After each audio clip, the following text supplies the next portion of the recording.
All right, welcome everybody to the October meeting of the Ottawa RASC. Welcome to all of you who are tuning in online, live streaming it. Welcome. Thank you very much for taking the time to join us here, even if it's remotely and electronically. I'm very happy with today's meeting because today we're going to be doing a first. For those of you who saw the email that went out, we have a very special guest who will be presenting to us from her home base in Boulder, Colorado. And Dr. Kelsi Singer will be presenting via Skype, and we have her online. You'll be able to see her on the small screen just to my left. But we'll do a few of the introductions first, and then we'll get right into her presentation. And I think this will be incredibly amazing for all of you. So this is the order of talks for tonight. We have myself with a few introductions. We have Dr. Singer giving her presentation, the Pluto system as revealed by New Horizons. This is an excellent tie-in presentation to the presentation that Simon Hanmer gave a couple of months ago. We have Dave Chisholm with the October skies. Then we have Simon Hanmer talking about the moon. We then have Paul Klauninger with the SmartScope update, our president with the Star BQ report, then the usual observations, announcements, and door prizes. So we have 8 new members who have joined us in the last month. Let's all make them feel welcome.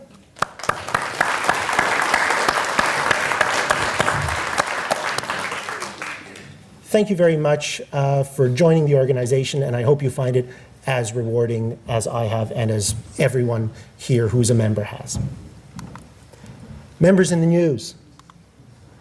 Our very own Rob Dick, representing again. Well done, Rob.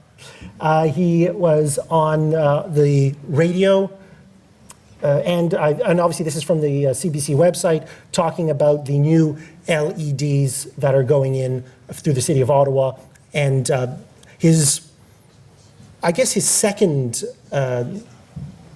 love in life, or second great faculty, apart from astronomy, is scotobiology, the study of the effects of light and dark on biology, on physiology. And so this is a subject that Rob can speak very authoritatively on. So well done, Rob, for getting the message out there. Fortunately, we have some bad news.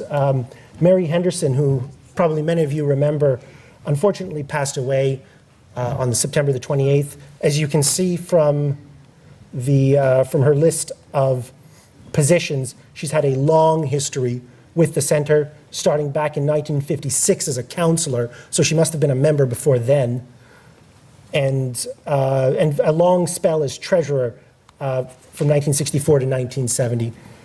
Unfortunately, a loss to our community, so just a few moments of silence for her, please.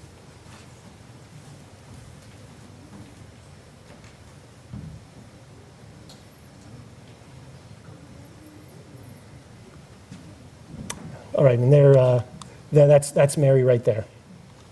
Now, again, I suppose many of you will recognize some of the faces here. We have.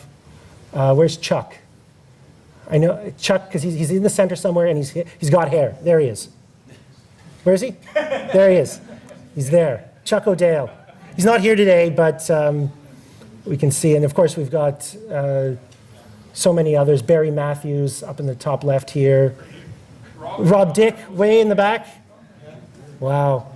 That hair came out really dark back then. Well done.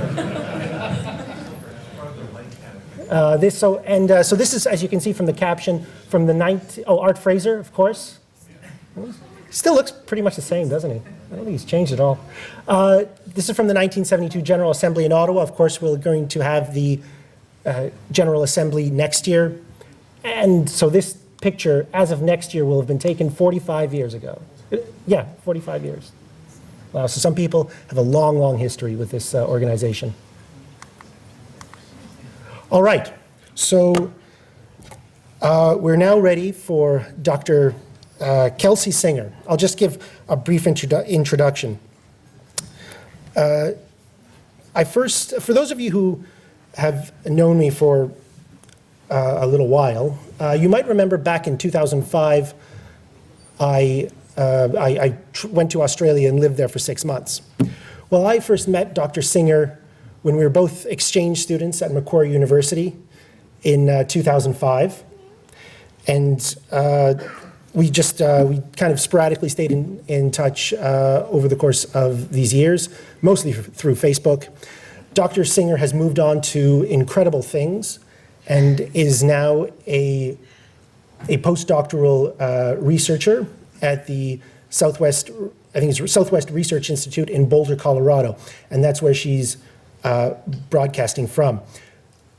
I tried to get her up here. Unfortunately, her schedule just doesn't allow it, so we're doing this technologically, which I hope works out very well and sets a precedent and allows us to have big-name speakers come in, like Dr. Singer.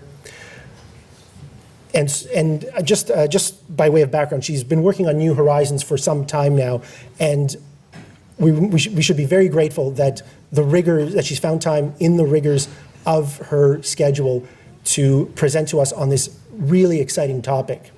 So it gives me great pleasure to present postdoctoral research fellow and future Nobel laureate, Dr. Kelsi Singer.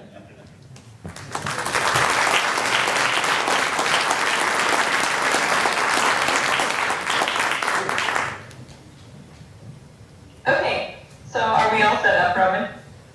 I think so, Kelsi. I think you can go. We've got the projector showing your face is acting a bit funny, but okay. We'll just plow through.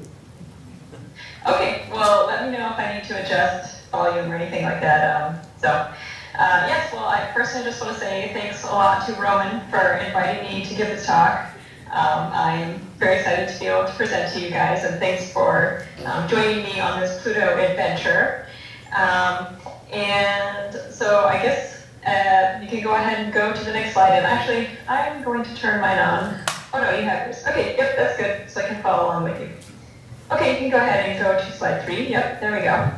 And you can click one more time because there we go. That was supposed to be up already.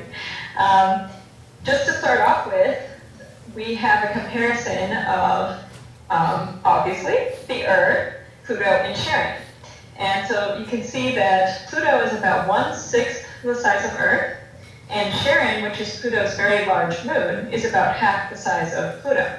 And you can also kind of see what kind of surface area we have on Pluto, because it's compared to the surface area of North America there. All right, go ahead and go to the next one. So I'm going to give some basic background information, just so we're kind of on the same page, and then we'll look at some of the pretty pictures that New Horizons has returned. And New Horizons is the name of the spacecraft that flew by Pluto in 2015. It was in July, so it was just a little over a year ago. So when we look at these bodies, when we look at bodies in the outer solar system, like the moons of Jupiter and Saturn, and also Pluto and Sharon, which we'll talk about here, the very outer portions of these bodies is actually ice, and it's water ice, just like you're familiar with in your glass of water. And the interior is where most of the rocky bits are. And so even though when you look at some of these pictures, it's going to look maybe like it's rock, it's actually mostly ice on the surface. If you click one more time, there's also what we call other ices. So ices that are made out of other things that are not water. And we have these on Pluto and its moon Sharon because it's so far out in the outer solar system and it's very cold. And so I'll talk about some of these other ices shortly. All right, go ahead to the next one. So as some of you may be familiar with, Pluto is the outermost of the classical planets, and it's that tilted orbit that you see there.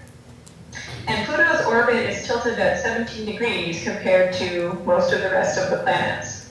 And you can go ahead to the next click. So Pluto, in addition to having its orbit tilted, the way it spins around its axis is also tilted. And it's tilted at 120 degrees. As you can see, some of the other planets also have tilts, including Earth, but Pluto has a fairly extreme tilt. Only, actually, Venus is tilted more than Pluto. Right, next click. So it takes Pluto 248 of our years to go around the sun once. So it means that Pluto's year is 248 times longer than our year. Go ahead, next. Also, it has what's called an elliptical orbit, and that just means instead of being perfectly circular, the orbit is kind of squished a little bit. It's a little more egg-shaped. And so sometimes Pluto is closer to the sun, and sometimes Pluto is farther from the sun. And it varies between 30 and 50 times farther than we are from the sun. And right now it's actually just moving away from the closest point in its orbit to the sun, and it's at 33 times farther than we are. Next. And it takes 4.5 hours for light to travel at the speed of light from Earth to where Pluto was when we had the encounter last July.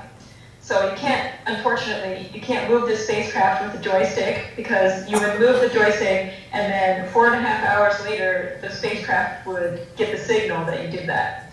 So for the, all the images we took of Pluto, everything was planned in advance, and the spacecraft knew what it was supposed to do.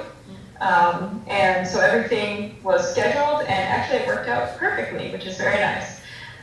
Does anyone know what the light time is to Mars, or the average light time? 20 minutes. What was that? 20 minutes. It's 11 minutes. That's close, yeah. The average is something like 14. So sometimes it takes longer, and sometimes it's slower to get to the light time to Mars. So this gives you an idea of how much farther Pluto is, because it takes 4.5 hours for light to get to Pluto. All right, next. Okay, so this is a picture of the spacecraft while it's nearly complete, and there's some engineers for scale there. If you go to the next. This salad bowl-shaped device on the top is the dish that we use both to communicate with Earth, either to send commands to the spacecraft or to get the data back from the spacecraft, but it can also perform some scientific measurements as well. The cameras are kind of sticking out from the sides of this craft, except for, if you go to the next, this thing that kind of looks like a comb sticking out. This is actually the power source for the spacecraft. So this is our radioisotope thermoelectric generator. So it's not solar powered, it's all powered by radio isotopes. And it'll keep running until about the mid-2030s, and then it won't have enough power to send a signal back to Earth. But we're still good for a while to come. All right, next. Okay, so in January of 2006, which was not too long after I met Roman, actually, the spacecraft was launched, and it was launched on a fairly large rocket, the Atlas V, and they added extra boosters, pretty much everything they could to this rocket, which made it one of the most powerful launches off of Earth. And it was actually also a relatively small spacecraft, and so this made it the fastest launch ever off of Earth. So if there's any young people in the audience, how old were you in 2006? Some people hadn't even been born yet. Okay, yeah, okay, so in between 2006 and 2015, you can go ahead to the next slide. It took 9.5 years for the spacecraft to get to Pluto. So you can see in the middle of those circles there, those are the inner orbits of the planets. So the launch was in January of 2006. They got to Jupiter, which is that first circle, little white circle you see, in February of 2007. which is blazing fast for our spacecraft. And we used Jupiter to get an extra boost we did a gravity assist there, so we got even faster at Jupiter. And then we got to Pluto in July of 2015, which you can see is where the red curve, which is the trajectory of the spacecraft, intersects that yellow curve, which is Pluto. And then that fuzzy disk that you see outside of these orbits, that's the Kuiper Belt. And there's lots of small objects out there and a few larger ones. So Pluto, as far as we know, is the largest of the Kuiper Belt objects. There's another one that's farther out that's similar in size to Pluto. It's called Eris. Unfortunately, we won't be able to go to Eris with the spacecraft, but we will be visiting another much smaller object on January 1st of 2019. So that'll be a good New Year's Eve party for us. And that's where this little white dot intersects the red line. All right, let's go to the next. So the spacecraft is traveling at 14 kilometers per second, which is pretty darn speedy. That turns out to be about 50,000 kilometers per hour. So my next question for you is, how long would it take you if you were just flying straight as a bird would fly from Ottawa to Vancouver at 14 kilometers per second? Someone guess. 10 minutes. We've got a guess of 10. We've got a guess of 10 minutes. Okay, what else? 17 seconds. We have 10 seconds, 17 seconds.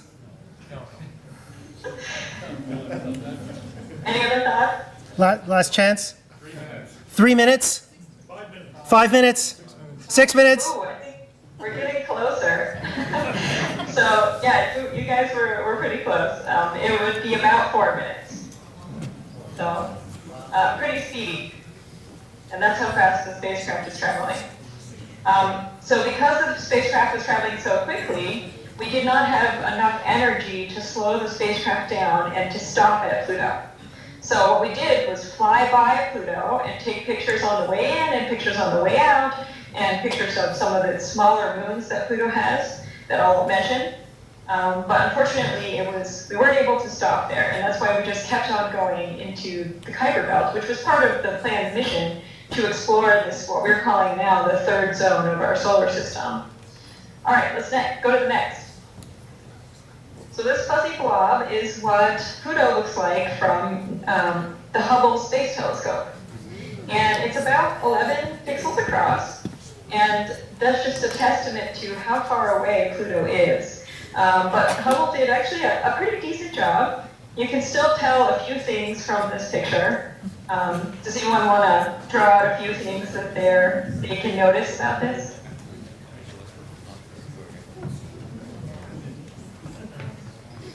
It's bright and roundish. It's bright and roundish. Not uniform. That's true. Not uniform. That's also true. It's got some variation in the brightness.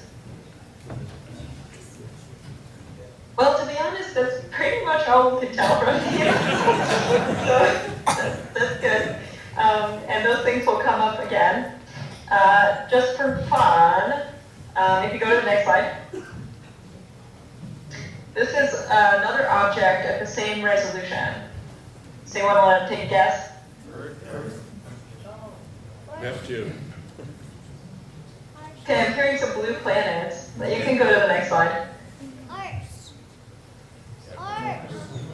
Oh, good guess, but this one was actually Earth.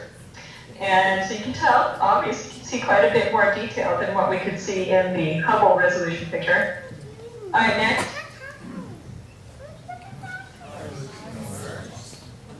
This one's a little bit of a tricky question.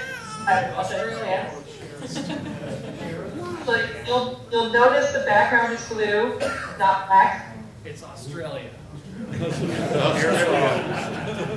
I apologize in advance that I didn't have time to change this picture. So if you go to the next slide, this is my US-centric slide. But obviously, you know, it's very hard to guess what this looks like from the picture. And we'll do one more if you go to the next slide. Yeah, very good. Amazingly, everyone guessed this one. So it must be very iconic shape and picture, colors, all that. So next slide, we have again Pluto from the Hubble view. And if you take a whole bunch of these and process them a lot, that's what you get on the next slide, which is our best view of Pluto before we got there with the spacecraft. And so there's maybe like a couple other things, at least one you can tell from this processed view. So you want to throw some stuff out? Color. Black, white, and yellow.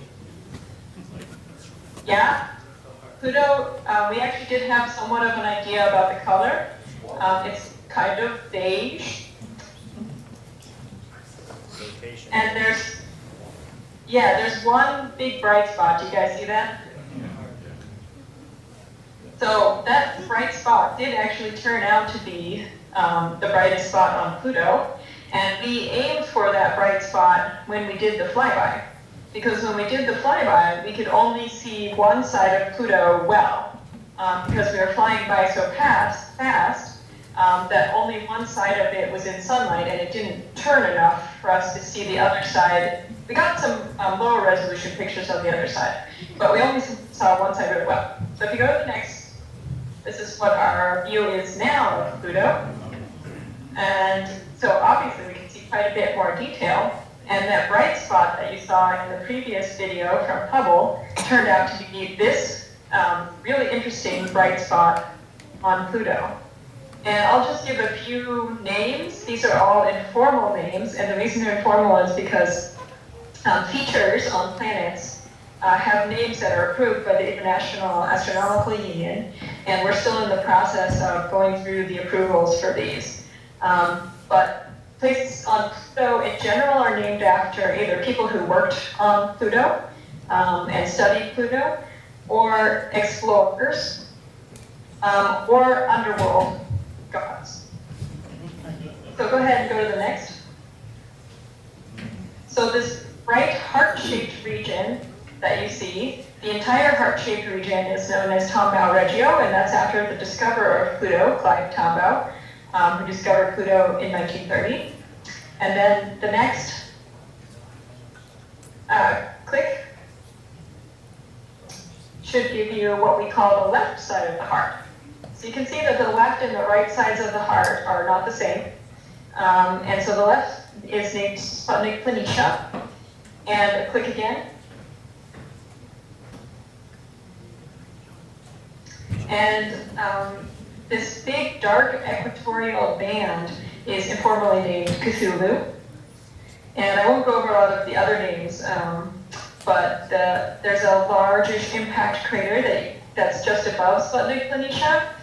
And impact craters are formed from space junk, basically, debris in space, hitting the surface of the planet and excavating a crater or a hole. And the biggest one is named Burney, after Benicia Burney, who was the little girl who won the naming contest to name Pluto back when it was discovered. All right, next. And this is a view of Pluto's large moon, Sharon, which also turned out to be very interesting. I won't have a ton of time to spend on Sharon, but you can see it's got this interesting red polar cap, if you click once again. This is informally named Mordor Blackula. So names on Sharon are either fictional explorers or other science fiction related names. And if you click again, this big smooth name, yes, it's got a good name. The big smooth plain that kind of divides Sharon into halves, that's called Vulcan Planum. And next, the northern terrains have been called Oz Terra. Next. And then there's this broken up tectonic structure. And so these are faults. They're not like plate tectonics on Earth, but they're big cracks in the ground, kind of similar to something like, say, the San Andreas Fault. And this, I call it a tectonic sash rather than a belt, because it kind of goes from, the lower side to the upper side there. But there's tons of really interesting things on Sharon as well. Next. Oh, and And this large crater here is called Dorothy Gale. Next. So just a tiny bit about those other ices that I mentioned. We have 3 other ices listed here. So carbon monoxide, nitrogen, and methane. And all 3 of these form ice on Pluto's surface because it is so cold there. And you can see that they have slightly different distributions across the planet. And one that's important that we'll come back to momentarily is that you see that Sputnik Planitia, or the left side of the heart, is bright yellow in the nitrogen map. And so that plays into our interpretations of this feature. All right, go ahead to the next. So this is an animation of our flyby. It's not exactly how it happened, but it gives you a good idea. And we'll just play this a few times so you don't start getting cross-eyed. But we flew in, and we saw one side of Pluto well. We took a whole bunch of pictures, which I'll show you. And then on the way out, we looked back at Pluto.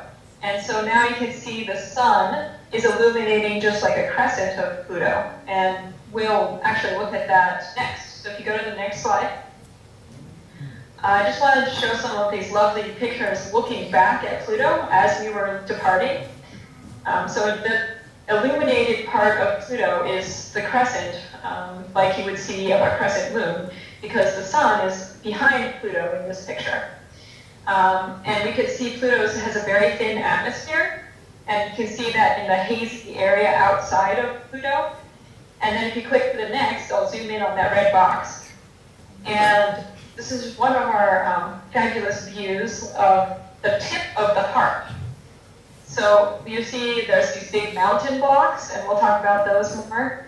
But the heart itself is very smooth. It has all sorts of interesting features on it, which we'll talk about. So you can remember these mountains, these kind of spiky looking things, because we'll look at them again from a different direction. And so you can see how different things look if you look at them from different directions and in different lighting. Next. Okay, so Pluto has a very thin atmosphere. It's mostly made out of nitrogen. And it also has these hazy layers that you can see here. And we didn't know if we would see any of this. So these were all discoveries. Next. Okay, so as I mentioned, Pluto has Sharon, its large moon, but it also has 4 other small moons. And so moving out from Pluto, you can see Styx, Nix, Kerberos, and Hydra. And I won't have a lot of time to talk about those, but I will show one slide. If you go to the next, and I think this one was accidentally blank, so you can go to the next slide.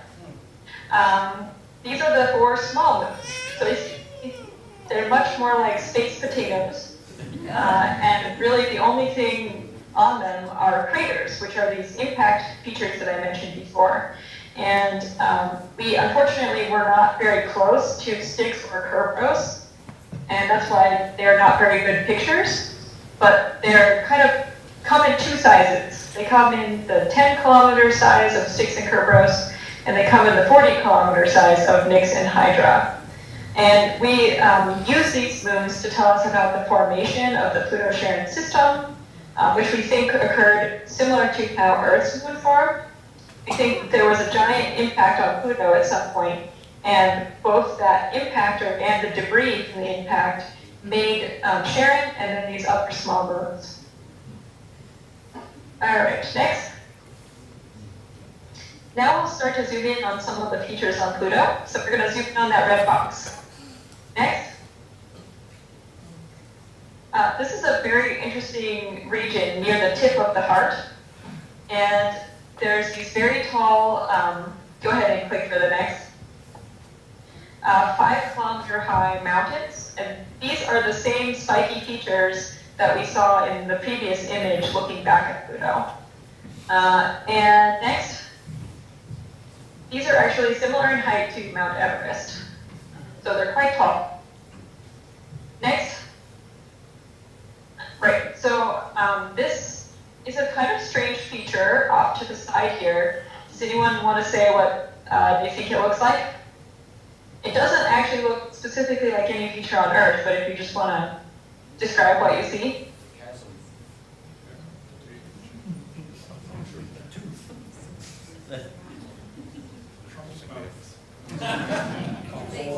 Volcano. Yeah, so it is a very strange feature. It's a very large mound with a central depression. So if you go to the next slide, I have another view of this. So we do think this is potentially a cryovolcano, which is just a fancy word for an ice volcano. And as I mentioned, the surfaces here are made of ice. So it's not exactly like the volcanoes that we have on Earth, but it's suspicious because you can see this kind of lumpy terrain around it, and there's a giant hole in the middle. And so we're still in the process of figuring out how this feature could have possibly formed. And that's something that I do research on. And interestingly, you can see on the right side we have the topography. So that the elevations, and reds are high and blues are low. And so you can see this is a very broad mound, and the depression is very large. And it just turns out that there may be another one just to the south of it. And so if you'll bear with me for a second, I'll explain why there's these images on the top and bottom look so different. And that's because the top one was imaged in direct sunlight. So that was on the lit part of Pluto. And so I have a map on the right that shows where this picture was taken. And you can see half of that red square kind of extends into black. And that this picture isn't perfectly, of Pluto isn't perfectly round.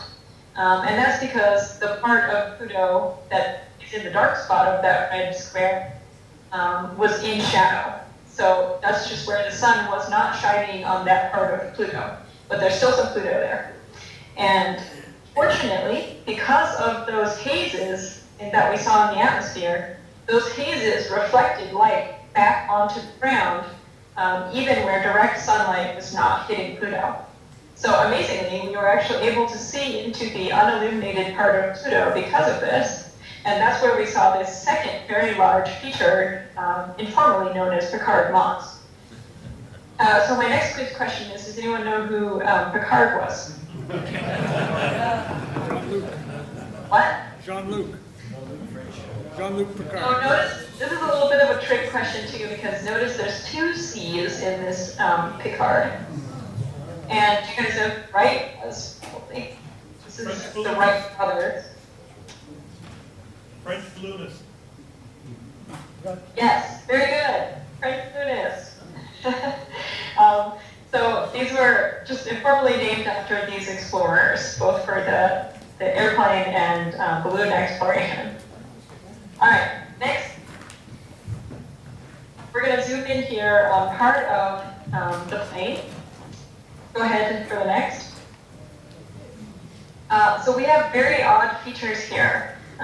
You can see there's almost what looks like a cellular type terrain, and then there's kind of a mountain sitting in the middle. And we think that most of this bright is actually nitrogen ice.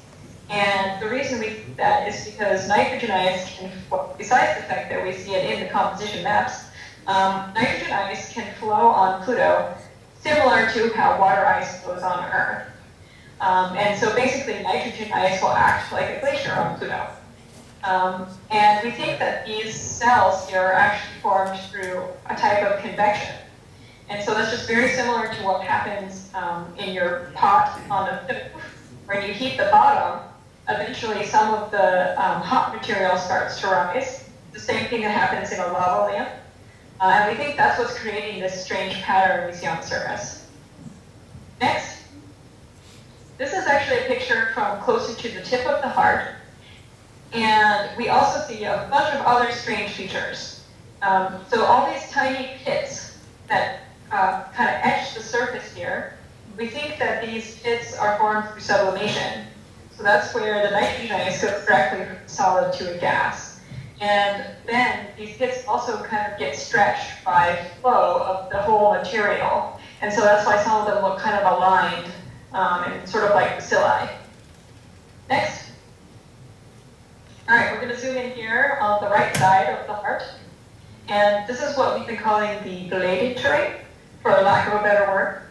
And you can see it just has these very strange kind of scaly looking pattern, and we think this is probably also formed through sublimation. So as you can tell, there's all sorts of crazy stuff on Pluto. A lot of it we are not familiar with in our experience on Earth. Next. So just doing one zoom-in view of Sharon, go ahead to the next.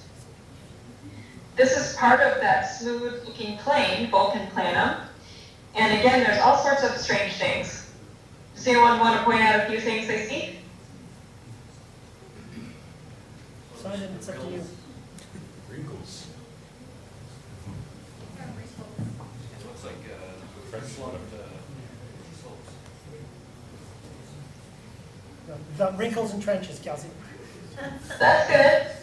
I like it. I'm going to wait for maybe one or two more things. Blotched colors, blotchy colors. Blocky colors, yeah. There's some variation across the plane, that's for sure. There's a hexagonal structure there too. A hexagonal, this one here. Side, side. I have to say, I think that could just be due to the stuff around it, but good observation. Lines look like eskers. Looks like wrinkle ridges. Yeah. I might have missed it, but did anyone point out this really spiky thing on the right side of the picture? Nope. Okay. Well, that and also kind of the rumply, spiky bits in kind of the middle lower part of the picture. Those are very strange mountains in boats. And we have yet to quite figure out how those have formed. One hypothesis, especially for the one on the right, is that whatever made this smooth plane, that later these wrinkles came and overprinted, in addition to these craters that came and overprinted it, whatever made this smooth plane in the first place might have been a very, very thick, icy lava flow, and that maybe that flow came up to this mountain on the right, but couldn't reach it, and so that's why you kind of see a edge to the deposit there. So we are still, in some of these pictures we haven't looked at that much longer than you guys, so we're still trying to figure all of this stuff out. All right, now I'm just going to talk a little bit about what it was like being on the mission, and we all met up at one place for the actual encounter, which occurred on July 14th of 2015, so a little over a year ago. Go ahead to the next. So it takes, as you can imagine, quite a few people to make a mission like this happen. There's scientists and, of course, engineers. There's computer scientists. There's more like mechanical and electrical engineers. So this spacecraft was built at the Applied Physics Lab in Maryland. And then we had the science team that was based out in Boulder, Colorado, where I am. And so we all got together in Maryland for this event because it's a lot easier to, work together in a timely fashion if you're in person. And then there's, of course, also lots of, yes, thank you. I was going to ask if anyone could find me, but that was a little too easy. There's lots of also people doing outreach, and of course you have to have people managing the budget and just organizing the project in general, and so there's a lot of people involved. Next. So this was our workroom. So we had different teams. I was on the geology team. There's also an atmospheres team. And as you can see, we're very high tech. I have this box here that I have my computer on and fun things like that. But it was very good. And so my next quiz question is, does anyone know who the gentleman with the large hair in the front of the picture is? Brian May. Okay, very good. So it turns out that Brian May, who's the lead guitarist in Queen, also has a PhD in astrophysics. It took him something like 30 years to get it. He was a little bit busy. But he has an interest in this mission, and he knew the head of my mission, and the head of my mission invited him to come out and join us for part of this. And he also has an interest in 3D pictures and things like that. He has kind of a cool website if you want to check it out. And so here I am showing him some of the first 3D pictures that we've made for Sharon And I'm sure you can tell he's very enthralled with whatever I'm saying.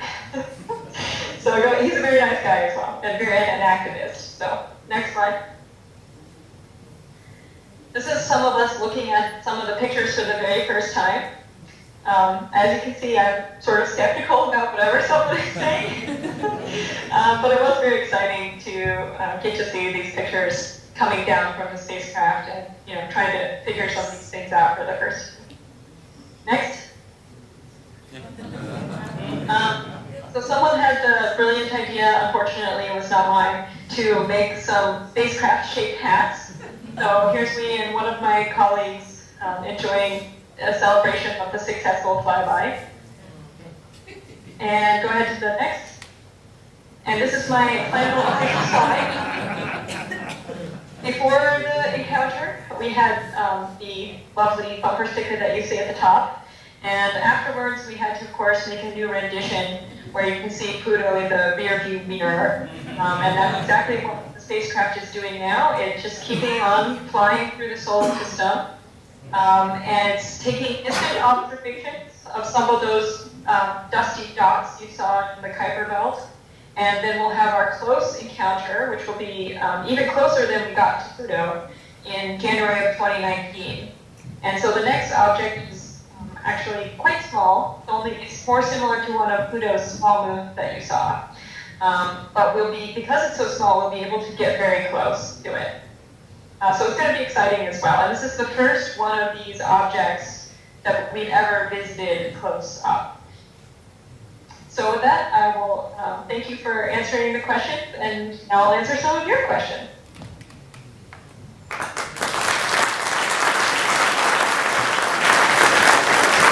All right. Kelsi, can you hear me? You should be able to. Yes. Okay. Thank you so much for taking the time and for presenting to us. I can't imagine anyone didn't find this interesting. This was fantastic. So we'll open the floor up for questions. This is a unique opportunity, people. This is someone who's working on New Horizons itself. It's not often we get someone this close to space exploration coming in. So are there any questions? Oh, before you continue, just answer the questions. I'll relay them through the microphone speaker so everyone hears them. And so Kelsi has heard them as well. She's heard most of what's been said, but just to make it simple. So first question I have up at the front. Has all of the data been transmitted back now? Has all of the data been transmitted back now? Yes, good question. Actually, it completes on October 22nd. So it took, obviously, almost a year and a half to get everything back. And so we've gotten all the, what I would consider good stuff down. But yeah, it's almost all down. But the reason it took so long, for those who are not familiar, is because the spacecraft is so far away. And so it's hard to send a signal. You have to send a very strong signal. And so you can only send a little bit of data at once. So it trickles back. It's actually very similar to early dial-up rates. A question up the front here.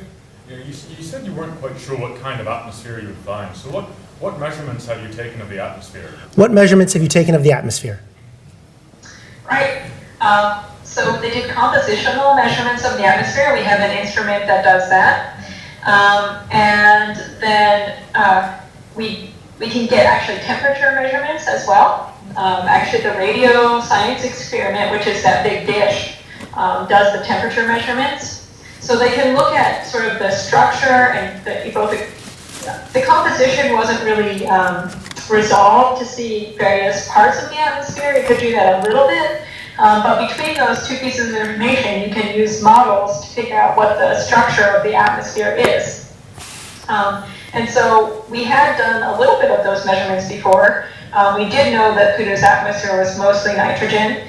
But one big surprise about the atmosphere is that it was actually more compact. So it means that it was closer to Pluto and not as extended as we originally thought. And so that plays into all of the models about what is in the atmosphere that's making it less compact. And so that's introducing some new ideas about very trace elements that are there that are cooling the atmosphere. Okay. Simon, you have a question? Yeah, apart from the spectacular pictures, part of which you've actually shown us, the real shock observation as the probe flew by Pluto was that Pluto was even geologically active. Everybody expected it to be basically old, cold, and dead. That raised the question of where the heat might have been coming from, and we haven't heard too much in recent time of thoughts on this. What are your thoughts on the origin of the heat which must be driving the geological activity on Pluto? Yeah, so I heard that one, so we're good. Yeah, I'm not repeating that. Thank you, Simon. But yes, very, very important question, and that's very true. So, although I will say, not myself, but some people did have suspicions that there could be more going on there, and that's because we saw this variation in dark and bright on Pluto. And so, to keep things bright, usually that implies some kind of activity. Of course, we had no idea what we were in for, and what we found was much more fascinating than anyone expected. So that's for sure. And yeah, so it's a good question. What is driving the activity that we see? So some hints that we've kind of been coming up with, because sadly we don't have a beautiful answer about that yet, are something like the very brightest spot, which is Sputnik Planitia and that bright white plane. Driving convection in nitrogen ice can actually be done simply with the radiogenic heat that comes out of the rock portion of Pluto. So some of the activity is due to just simple radioactive heating. Some of the brighter regions also are due to movement of frosts around Pluto's surface and in seasonal cycles. So as I mentioned, Pluto has the weird orbit and the tilted spin. And as you know, the seasons on Earth are because of our tilt. So all of the things about Pluto make it have very funky seasons. And so you have frost that move from the winter side to the summer, or sorry, from the summer side to the winter side, and back and forth as you have these weird seasons. So some of the bright stuff and kind of the degradation of different kinds of terrains on Pluto is from that. And then there's a third kind of activity, which is the mysterious one. And that's like, how do you get something like that potential ice volcano?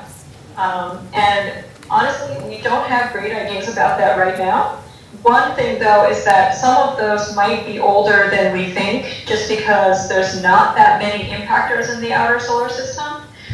So even though there's maybe not a lot of craters on that feature, and that's what we use to tell whether it's young or old, it could be that some of them actually are still 1 to 2 billion years old, rather than, say, formed yesterday.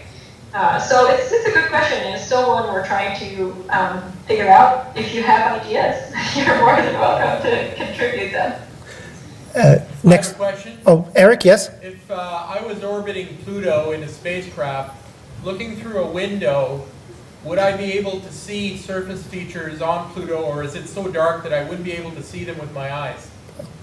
You'd probably be dead, Very Eric. good question. So it turns out that it's not as dark as you would expect on Pluto. The lighting levels are similar to dusk, and there's actually a website called Pluto Time, I don't remember the exact URL, where you can go and type in your location, and it'll tell you what time of evening, well, getting into the evening, what time of day is most similar to the light on Pluto. And so it's actually not, you would be able to see a fair amount. It wouldn't be too bad. Yes, right there. Me? Yes. Okay.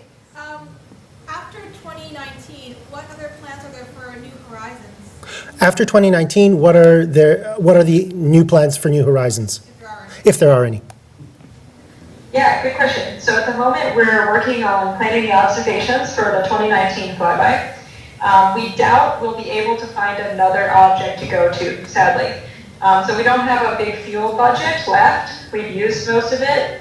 And so we can only change the trajectory very, very, very, very slightly. And so there's just not a ton of objects out there. Space has a lot of space in it. And so it's possible, but highly unlikely that we'll find another object exactly in the direction that we're going. And so we'll continue some distant observations of other objects. And we also have instruments for measuring sort of the space environment. We measure like dust in space, we measure plasma. So all those instruments will keep operating, and we'll get to learn about that part of the solar system as we move farther and farther out. Any more questions? Yes, right here. Yeah, just, you mentioned the 2019 flyby. I'm just wondering, will it take longer to download the images from that flyby or the data than this one because you're further out? Yeah, good question. So I'm trying to remember, but there's a balance because we are actually not taking as much data. Because the object is smaller, we won't be able to get good pictures until we're closer, and so we don't have as much time to take data. And we don't expect it to have an atmosphere. So we're not taking as much data from that front. So actually I think it should be quite a bit faster. I would imagine maybe 3-6 months to get the data back from that. Yes, up front.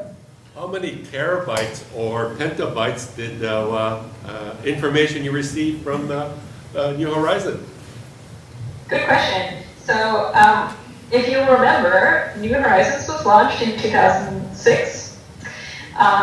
And whenever you launch technology into space, it has to be very well vetted technology. So you don't ever launch the newest and best usually. And so New Horizons had, I remember it was 2 or 4 8-gigabyte solid state drives, which were awesome at the time. So my boss, who's the head of the mission, sometimes goes around handing out 8-gigabyte flash drives as like a promotional thing. So the data that New Horizons took could, yes, fit on what most people have as most people consider a very small amount of disk space.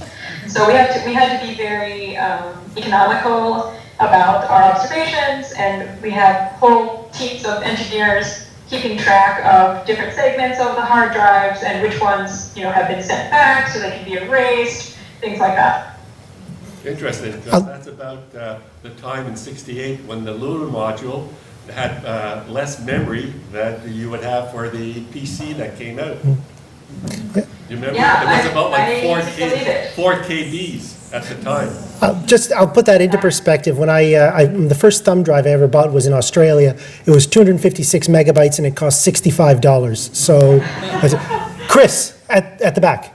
Kelsi, can you speak a little bit about your own work and what's your interest level and area of research in this work? We know it's geology. Yeah, certainly. So I work on a whole bunch of different and also very interesting features, and I work mostly in ice. So I work on the moons of Jupiter and Saturn and Neptune, and now I work on Pluto and Sharon. I also work a little bit on our moon, which is closer to home. But basically, ice in the outer solar system acts very much like rock. So I do things that a geologist would do, except that I don't get to go hammer on my field site. So I look at images and I make maps. I measure features, like how tall is something, how big is something. I do a bunch of statistics on those measurements, and I also do modeling of how the features can form. So we're saying we see this feature on the surface, and we want to tie that to maybe some interior process or tectonics. And say, if you model this feature, do you get the same thing that you see? So that's the kind of overarching picture of my work. And then on Pluto and Sharon, I have been working on 2 things mainly. One is impact craters. And we use those impact craters to learn about all sorts of things because impact craters dig a hole for you, which is very nice. So we can see into the subsurface sometimes that we wouldn't be able to otherwise. We also use those for making age estimates of the terrains. So that's partly what I do. And then the second thing is I'm working on that icy volcano. And so I've done things like map the different areas and look at the textures of the areas and look at the topography and the heights of different features. And I'm just about to start the modeling portion. So we'll see how that goes. Okay, Oh, okay. We'll give one last question. I see down at the far end. I was just wondering, did you get any indication at all of the isotopic composition of the water ices on Pluto, if they're similar to Earth or if they are essentially a different proportion of isotopes? Okay, so I think I heard you asking about the isotopic composition of water. Is that correct? Yeah, that's correct. Have you found, what are the isotopic, what is the research on the isotopes revealed about their composition? Are they different to Earth, or how are they different? Yeah, so unfortunately we were not able to measure that. We didn't have the instrumentation to do that. But that would be a beautiful thing to do in a future mission. Okay, so I think that's great. Kelsi, thank you very much for taking the time to present to us. This has been absolutely amazing. Before we let you go, we'll just, I think we should all thank Dr. Singer for making the time.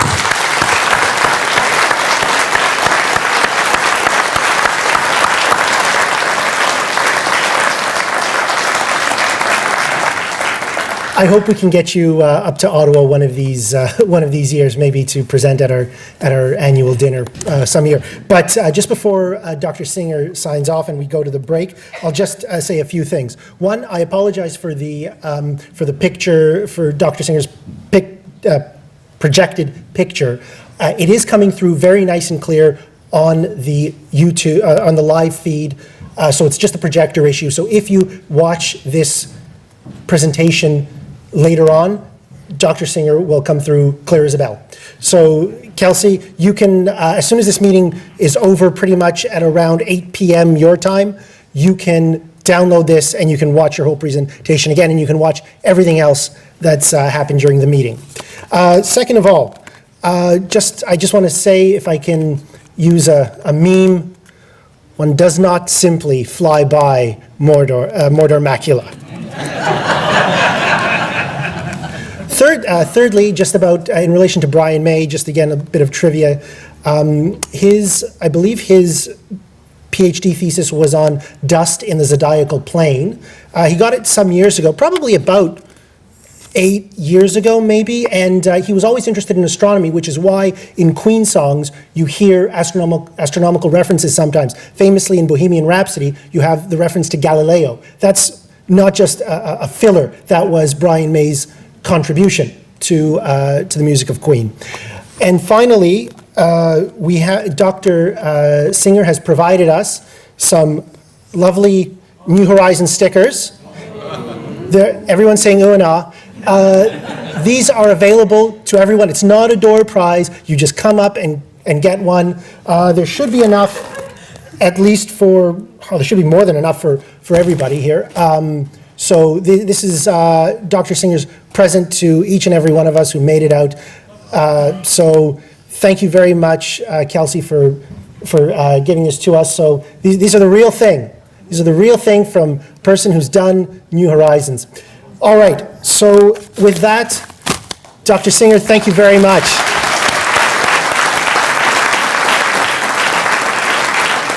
And I'm just going to go and close the Skype connection.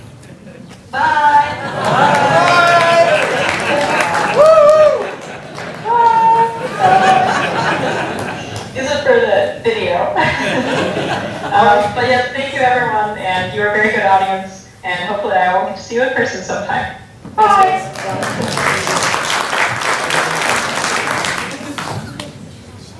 Roman, well done. Oh, thank you very much.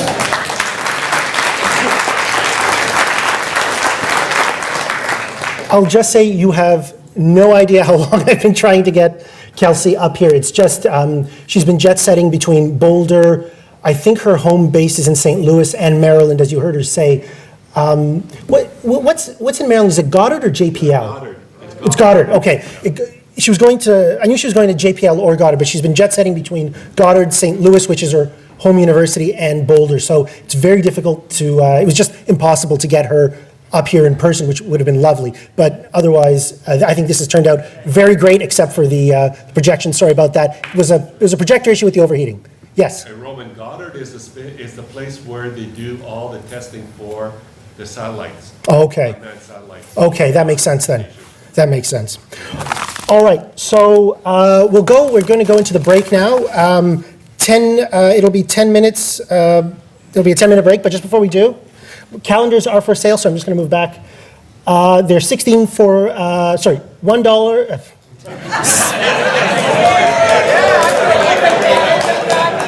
It's your gift to us. Remember that if it is only $1, the only people we're cheating are ourselves. It's $16 for one, $30 for two. Credit cards are accepted using the, I think it's called Foursquare. Sorry? Just Square. It's just called Square? Okay.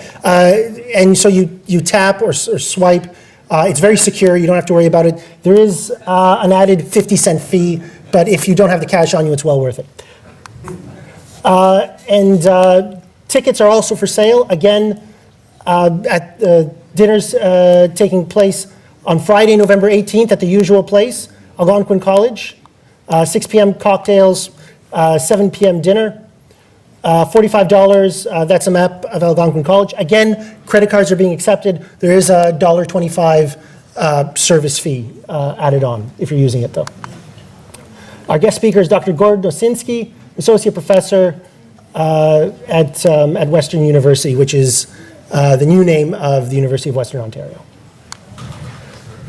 Oh, sorry, I forgot to mention membership benefits. I keep doing this, I apologize.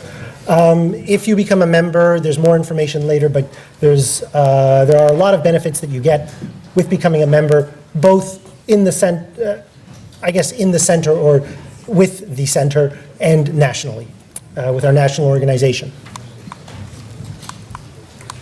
So we'll go right into it. Dave, take it away. Skies for, just let me check. Yeah, October and Ottawa. Excellent. We're good. Okay, good evening. So, let's see if I push the right button here. There we go. So our full moon is this Sunday, October the 16th. It's already washing out our skies right now. Our big event is the Orion meteor shower. Peaks October 21st and 22nd. This is leftover remnants from Halley's Comet. We expect 20 meteors per hour. The moon, unfortunately, will be interfering with us a little bit, but after midnight, it won't be too bad to view that. Mercury is visible in the morning sky. This is incorrect. Venus is visible. I keep forgetting that it gets dark earlier, so it is visible in the evening. And Mars is visible in the early evening. Venus is also visible in the evening, and Mars visible in the early evening all month. Oops, I'm going too fast here. Jupiter visible in the early morning later in the month. Saturn's getting pretty close to the horizon, but is visible early in the evening for the first half of the month. Uranus is visible all month, and it's at opposition on October the 15th, which is tomorrow. Neptune is also visible all month. This is something new I introduced last month, best iridium flare moment in Ottawa. This is a bit of a moving target in terms of the predictions for this. When I did this slideshow a week ago, it was minus 5.2. Now it's minus 5.1 magnitude. It's pretty bright. We're 9 kilometers from the flare center on October 31st. So when you're tired of handing out candy, go out on the front yard at 7:38 and 55 seconds. You'll see a bright flash.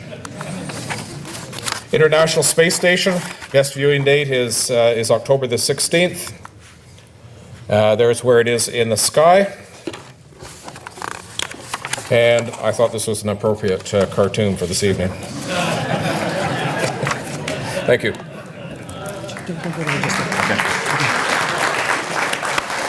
Thanks. Thank you, Dave. Sorry, I just had a question. I noticed that there's a lot happening in the sky in October. Is that typical for October, or is it just coincidentally an active month? Okay, thank you very much. And nothing endears you like having a go at our center president. Is your eyesight really that good? It is. Well, it's not creative. Yeah. You can make out Clavius and Copernicus. Well done. All right, now to our second half main speaker, Simon, take it away.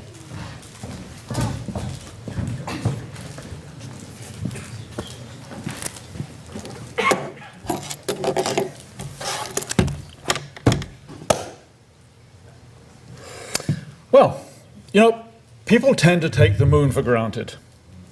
It's always up there in the sky, or at least for much of the time. We've been there and back.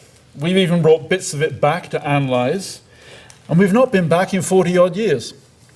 So what's not to take for granted? Well, some scientists have been making some pretty well-developed arguments that strongly suggest we need to pay more attention to our moon. In fact, according to them, our scientific understanding of the solar system has evolved to such a point that we need to go back to the moon now. And we need to do this in order to test key aspects of our models for planetary body formation. Personally, I agree with them. So I've prepared a pair of talks where I'll try and lay out their scientific case. Next slide, please, Chris. Thank you. Now, as amateur astronomers, we're all aware of the moon's significance in terms of its outsized mass, normalized to that of its host planet, the Earth, in terms of its long-term stabilizing influence over the precession of the Earth's rotation axis, and thereby its long-term stabilizing influence over our global climatic zonation. Next slide, please. Now, we're also well aware of the modern scientific consensus regarding both the origins of the moon during a collision of a Mars-sized impactor with the primordial Earth at about 4.5 billion years ago. This was first proposed in the mid-1970s, by the way, and the subsequent impact activity on the moon as part of the solar system-wide late heavy bombardment at about 4.0 to 3.8 billion years ago. However, what you may not be aware of is that the modern consensus has been much less of a consensus than you might think, and for quite some time at that. Now, let me be clear. Yes, indeed, the moon probably did arise due to a collision. But what kind of collision? And yes, indeed, the surface of the moon does reflect major bombardment early in the history of the solar system. But do we really know what that bombardment represents? How and when it evolved, and what consequences it might have for understanding how our solar system, our own planet, and even the life that covers it evolved. Now, these are two quite separate debates, but both have been quite lively in recent years, which is why I thought it was time to present them to you in a set of two talks. And the first one, of course, is tonight. So let's start with creating the moon in the first place. There are two fundamental physical arguments that strongly favor creating the moon by a major collision early in the history of the solar system. And the first is that during major planetary collision, the addition of the iron-nickel core of the impactor to that of the proto-Earth explains the large and small cores of the Earth and Moon, respectively. Next slide, please. Now, I've got to say, I've got a little bit of a problem with this. How come Venus is Earth's twin in terms of its internal structure if Earth's core is the result of an accidental collision? Here's the Earth, there's the core, but you see its solid inner core and then a liquid outer core. Well, there's Venus's core. The only reason we don't divide it into a solid core and a liquid core is we haven't actually been there and put a seismometer on there. But the idea is that it probably is the same. But let's not get bogged down with details just yet. Let's go with the consensus for now. Next slide, please. And the second factor is that it turns out that it's very difficult to explain the total angular momentum, which is technical for orbital and rotational characteristics, of the Earth-Moon system without the additional kick that would have been provided by a major collision. Great. So what's the problem? Well, the problem is chemistry, or more precisely, isotopes. Next slide, please. This is going to be an evening of isotopes. You've already heard the word mentioned. The collisional model has given rise to much heated debate, stemming from a fundamental problem. When the isotopic compositions of the Moon and the Earth were compared, they appeared to be indistinguishable from each other. Now let's just clarify what we mean by isotope. It's really very simple. Atoms have a nucleus surrounded by electrons. The simplest atom is hydrogen, made of a single positively charged proton, which is indicated here with that P. And that's in the nucleus, and a single negatively charged electron, here with an E, which is whizzing somewhere around the nucleus. Hence, the atom is electrically neutral. Now, if we now add an electrically neutral neutron, that's this red thing here, to the nucleus, the atom becomes heavier. But in terms of its electrical or chemical properties, it behaves just like hydrogen. Hence the term isotope, which is from the Greek, meaning iso, meaning the same. This heavier version of hydrogen is referred to as deuterium, and it is an isotope of hydrogen. Now, oxygen, which you see over here on the right, is a little bit more complicated, but not by much. It has 8 electrons surrounding the nucleus. There's always 8. We won't worry about the actual disposition of them. And in a neutral atom of oxygen, the nucleus always contains 8 positive protons to balance the negative charge of the electrons, plus 8 neutral neutrons. So 8 protons plus 8 neutrons gives us 16, which is the atomic number of the lightest isotope of oxygen, which is written as O16. If we now add 1 or 2 additional neutrons, as indicated here, we get O17, or we get O18, which are heavier isotopes of oxygen. In terms of in terms of their electrical or their chemical properties, they behave just like O16. However, lighter and heavier isotopes of oxygen can behave differently from each other because of their different masses and therefore their different weights. For example, at the appropriate temperatures, solid oxygen can melt and eventually form a gas, with the lighter isotopes tending to jump into the gas more easily than the heavier isotopes that tend to be left behind in the liquid or the solid state. And this is technically referred to as isotope partitioning. Now, all elements can have isotopes and behave in the same way. So now that we know what isotopes are and how they behave, let's look at the Earth-Moon system and see what the problem is. Next slide, please. Now, as late as 2012, chemists were bothered by the simple fact that the Earth and the Moon were isotopically identical in terms of their oxygen, their titanium, their tungsten, and their chromium contents. Chrome contents.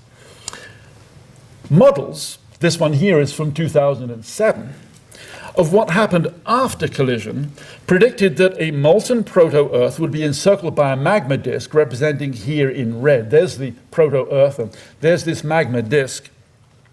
It's self-sandwiched by an envelope of silicate vapor. That's this stuff out here in the speckles, which is really vaporized rock. And they predicted that partitioning would induce lighter isotopes of an element to leave the magma disk and to jump into the silicate vapor more readily than the heavier isotopes of the same element. If the vapor was then lost to space, the magma disk would find itself enriched in the heavier isotopes of the element in question, compared to the same magma present in the proto-Earth. When the Moon condensed from the magma disk, it should therefore, theoretically, have been impoverished or depleted, as they say, in light isotopes and enriched in heavier isotopes compared to the same elements in the Earth. However, until quite recently, this was not the result that was coming out of the chemistry labs. The Earth and the Moon were observed to be isotopically identical. Next slide, please. So as you can imagine, this created problems for the modelers, the physicists in particular. In fact, the problem became formally known as the Lunar Conundrum, hence the title of this talk. Some scientists took this to mean that both the proto-Earth and the impactor were themselves originally isotopically identical, principally because nobody could come up with a viable mechanism to allow the parts of two isotopically distinct bodies to mix thoroughly in the time available for the process after collision. Next slide, please. However, this created its own problems. Dynamic models of planetary accretion indicated that planetary bodies are made up of stuff that is sourced from all over the solar system, but in different proportions from one planetary body to the next. So this bar of colors here represents close to the sun, far from the sun. AU is astronomical units. So we're about here today, and Jupiter's out here somewhere today. But if you look here at these various models trying to generate 3 planets here within the solar system, and in this case there's actually 4, you'll notice that the colors which represent where the stuff making the planets come from is different in each planet. So that likelihood, the consequence for our story is that it's highly improbable that any 2 planetary bodies would have the same composition, including isotopically. Next slide, please. Now, this isn't just theoretical. When meteorites are measured for their isotopic compositions, they are not only very different from the Earth, they're very different from each other. Yet the Moon and the Earth are identical, as you can see here in this plot of titanium isotopic compositions. This is the isotopic composition here, going from negative numbers via 0 to positive numbers. Don't worry about what those numbers are. But here, in that blue line, that would be the titanium isotopic composition of the Earth. If you look at achondrites, ordinary chondrites, other kinds of chondrites, these of course are meteorites. And then these carbonaceous ones up here, you see there's a variation in the value of the titanium isotopic composition. But the Moon is absolutely coincident with the blue line representing the Earth. Now, some scientists went so far as to claim that there was no contribution from an impactor at all, if there even was one. And hence, the proto-Earth was the sole parent of the Moon. Hence the isotopic homogeneity. Remember, we're not talking 50 years ago. This is a debate that's been ongoing over the past decade. Next one, please. Now, looking to support the collisional hypothesis, various versions of the physics of the collisional model have recently been proposed to account for the problems posed by the then available chemistry. Hence the subtitle of my talk, about physics and chemistry, immovable, unstoppable, and a collision between them. Some scientists look to computer modeling to vary the parameters governing the collision. For example, what if we make the impactor way bigger than Mars? Oops, I'm getting excited. Way bigger than Mars. That was just a sound effect for the collision. What if it was about the same size as the proto-Earth? What if the impact took place at relatively slow speeds? Next one, please. Such a catastrophic collision would create a disk with the same composition as the Earth's mantle, such that the Moon would be Earth-like in composition. So here's the model I showed you before with the magma disk and the silicate atmosphere. And then here's this scenario 2, where people are trying to manipulate the computer model and generate essentially a homogeneous mantle-atmosphere disk, which is bulk silicate Earth in composition. So if the Moon forms there, it's going to have the same isotopic composition as the Earth. Now, this is a neat trick on a computer, but it created a planet, Earth, that spun 2 to 2.5 times faster than the angular momentum models for the Earth-Moon system predict.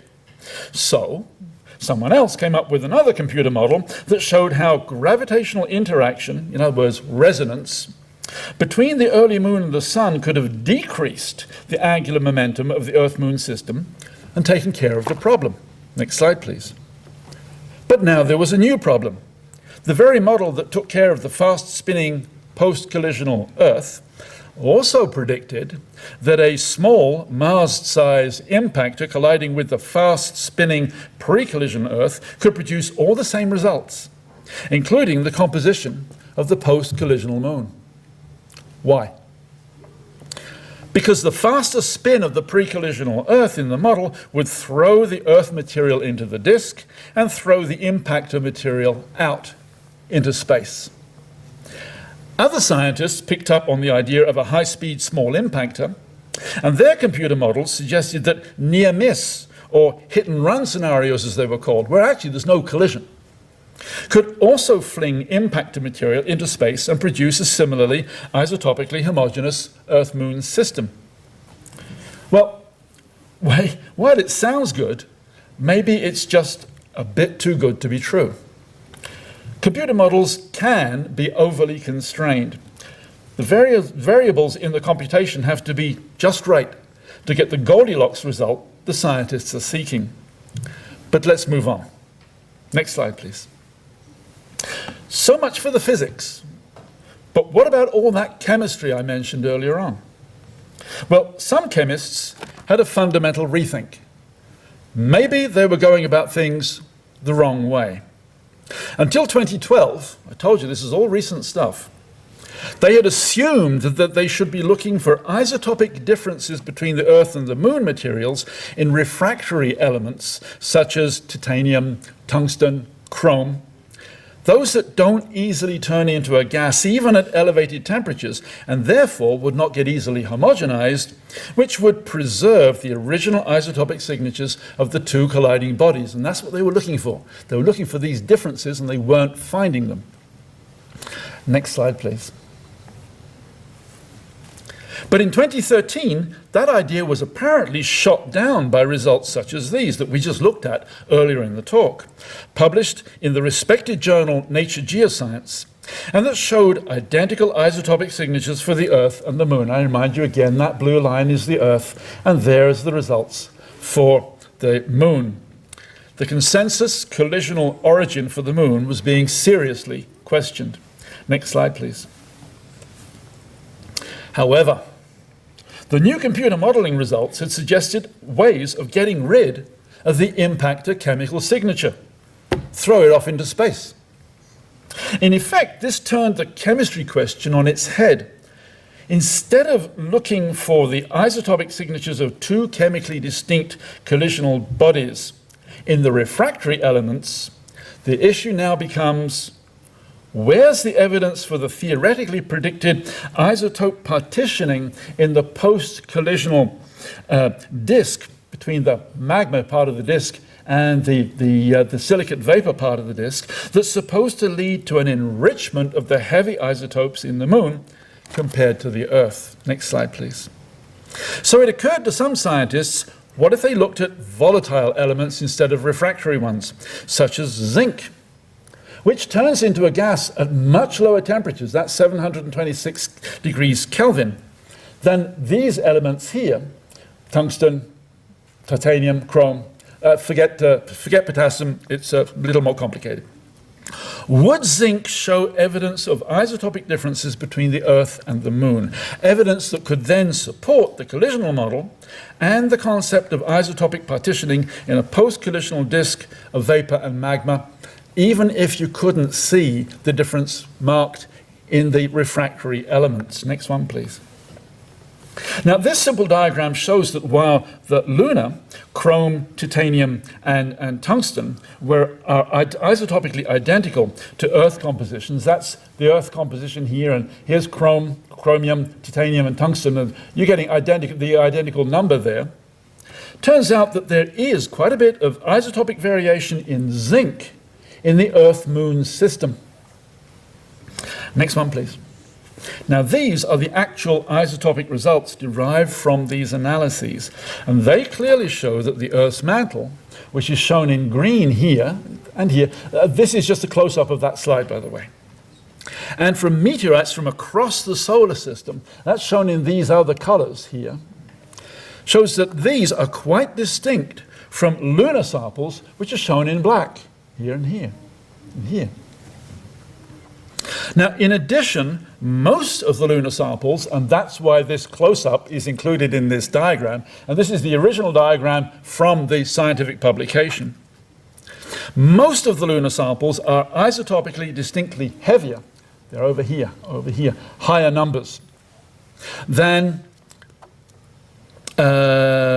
distinctly heavier than the other materials. And this was interpreted as finally, at last, providing evidence, chemical evidence, for partitioning of heavy isotopes into a post-collisional magma disk from which the Moon was created, and of lighter isotopes jumping preferentially into a gas envelope that was then lost to space, taking those lighter isotopes with them.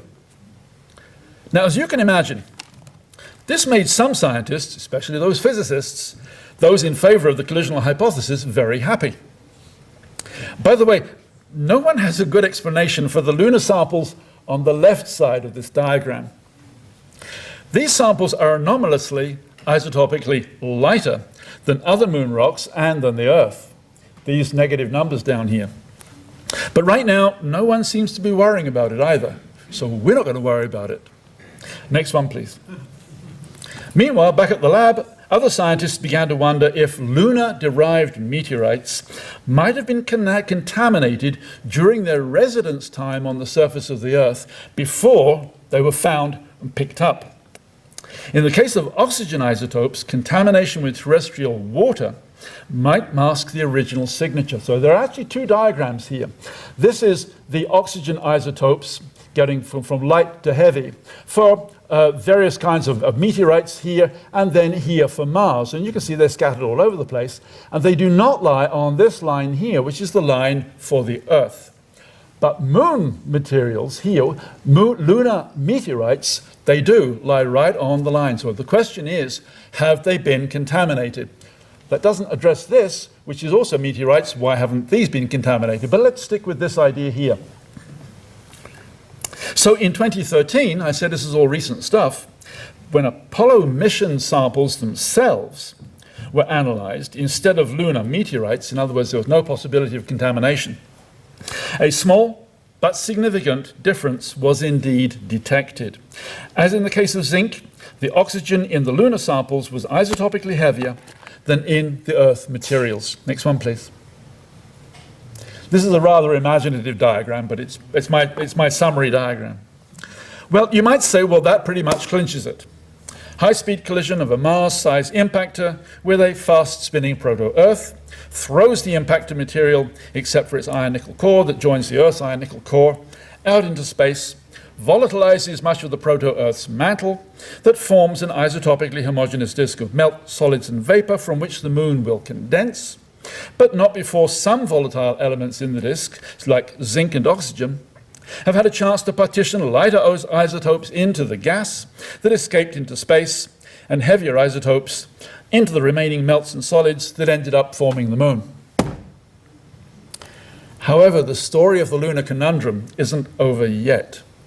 In 2014, like I keep insisting, this is recent stuff, the researchers who had worked on the oxygen isotopes of the Apollo lunar samples announced that their model for the partitioning of the heavier isotopes into the moon actually suggested that the moon might represent a 50-50 mix of Earth and impacted materials,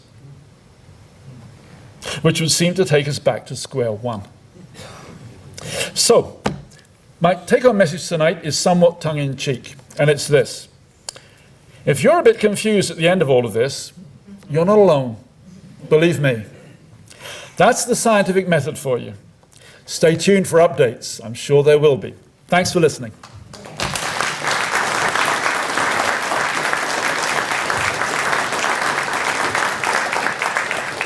Thank you very much, Simon. If you have questions for Simon, I'm sure you can find him after the meeting, and he'll be happy to answer them. Well, maybe he won't be happy to answer them, but he might anyway. I will be. Okay, there you go. All right, so we'll move right on to the next talk. Paul Klauninger and an update for SmartScope. Thanks, Roman. Well, good evening, everybody. I wanted to provide you a bit of a summary tonight of SmartScope. In our last meeting, Gordon mentioned SmartScope, and we had a couple of questions from the audience, presumably from new members, about what is SmartScope. So I thought that was an appropriate cue to provide that information, especially since this project is moving into a very interesting point in its existence. So I'm just going to give you a few minutes on the history of the project and where we are with it today and where we want to go with it. Okay, next slide. So a lot of text here, but these are the significant points, the historical points of the project. The SmartScope itself It was a project, a millennium project of the Ottawa RASC Centre. It was conceived in 1999 and approved by council. And we received some major funding from a number of sponsors, including the Pet Family and the Ontario Trillium Foundation, not to mention others, and sponsors of lesser amounts from a number of people interested in the project. And what essentially the project was to build a high-end telescopic imaging facility for use by the Ottawa RASC members, something that we could use remotely, and I'll get into a bit more detail there in a moment on that. And so the project was approved, and construction began in 2002. And was pretty much completed and first became operational, at least in the way of being able to test the systems and to run it in 2003. So a number of members have been involved in this project over the course of it. And as you can see, it's been going on for quite a while. It's a big project for us. It's complicated. It's not just like hauling your scope out to the field and plugging it in. There's a lot going on with that piece, with the whole facility. So a lot of members have contributed a lot of time to it to get it to where it is at today. And essentially, we've been in the process of testing the equipment and running the equipment. We have, unfortunately, run into a number of problems with it over the years, things that couldn't be foreseen and that we just had to subsequently deal with as they came along. These included a very high-end imaging camera that we had purchased for the use on the scope, which actually became a bit of a boat anchor. And so this had to be replaced, and I think we even had a possibility of a lightning strike at or near the facility there, because we wound up with a bunch of burned out electronic components, including the circuit boards that drive the mount, and a replacement camera that Doug George had offered us for use in the facility. That camera also got fried and is now a boat anchor. So we've also had motor failures on the domes. These are all, I mean, it sounds like a bit of a litany of mechanical failures, and it is. But again, this is a complex system, and as you know, what was the line Scotty used? The more complicated you make the plumbing, the easier it is to stuff up the drain, right? And this is just as true in a system like this, where there's a lot of bits and pieces that need to come together, that need to work in unison to provide a functional system at the end. So with each of these glitches that we've had, including a rather severe windstorm that Chris can testify, the panic mode that we went into here at the center, the windstorm actually blew the shutter off the dome. And that's just never a good thing, especially if there's rain associated with such a storm. So, in a nutshell, that's the history of the SmartScope project. We have continued to work on it over the last number of years to make refinements, to make changes. As we built a system like this, we've also had to change out a few things here and there. And this kind of excuse me, this kind of experience only comes by doing. So you've got to get out there, you've got to work the system, you've got to make changes as they're appropriate. So a couple of pictures there for you from the early days. This shows the construction of our facility. It is located on the grounds of the Communication Research Center out at Shirley's Bay. So it is a secure facility. The grounds themselves, for those of you that are not familiar with that site, they're completely fenced, and so we never had one of the attractions on this site was the fact that we didn't have to worry about vandalism or theft or any of that kind of stuff. The good folks at CRC made sure that there's no strange people wandering around our site in the middle of the night. So yes, just construction pictures from the early days as the building was going up, as the assembly of the dome facility itself. And yeah, we got that online basically in 2003. And then the next one shows you the bit of a bandage that we put on it after the shutter got blown off the dome there. But fortunately, things didn't get, other than the damage of the shutter being removed from the dome, the rest of the facility was relatively unaffected. So that was a bit of a lucky break for us. So that brings us to where we are today. Next slide, please. So the primary purpose of this project, of the SmartScope project, as it was originally envisaged back in around the year 2000, was to provide Ottawa members with access to a high-end imaging system with a high-end telescope. It's essentially a 16-inch Meade Schmidt-Cassegrain telescope on a paramount, which is a very accurate, again, high-end mount that provides very good tracking. It's in an enclosed facility with a warm room.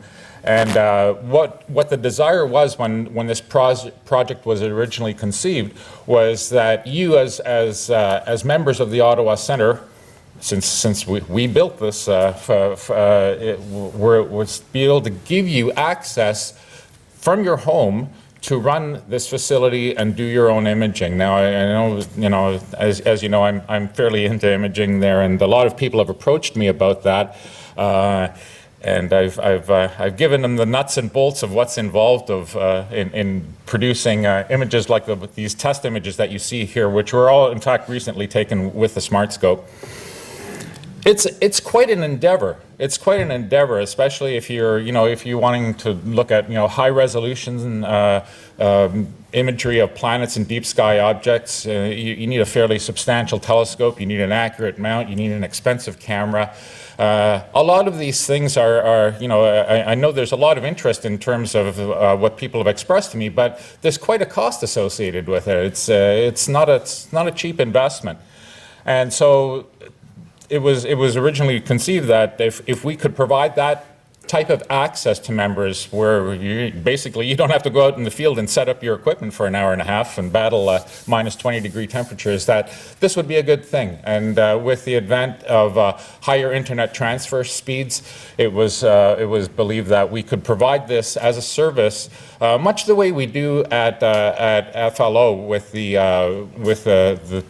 facilities out there, to members to basically be able to dial into this telescope and book some time on it, dial in and do remote imaging with everything completely set up. So the system itself, and this is why it's been a fairly complex thing to get together, is intended to run fully autonomously. So it's not like we have to have an operator out on the site to basically turn it on. When this functions the way it's supposed to, it's if you've got time booked on the slot, that's your time, and you will access the equipment out there with software that we are currently investigating and evaluating to activate the system and to submit an imaging agenda, if you will, to do whatever it is you're interested in doing, whether that's deep space, high-resolution imaging, looking at the planets, exploring the moon. There's just a whole category of things for those interested in astronomy that this facility could be used for. So that's essentially where we're at. We've overcome a lot of difficulties with this thing. We've replaced things that have gotten broken. We've made some things better that were perhaps not optimum at the initial inception of the project. And I'm happy to report at this point in time that everything is working. There's nothing broken out there. So it brings me to this next point, which is we find ourselves in an interesting time with this project. So the next one, please.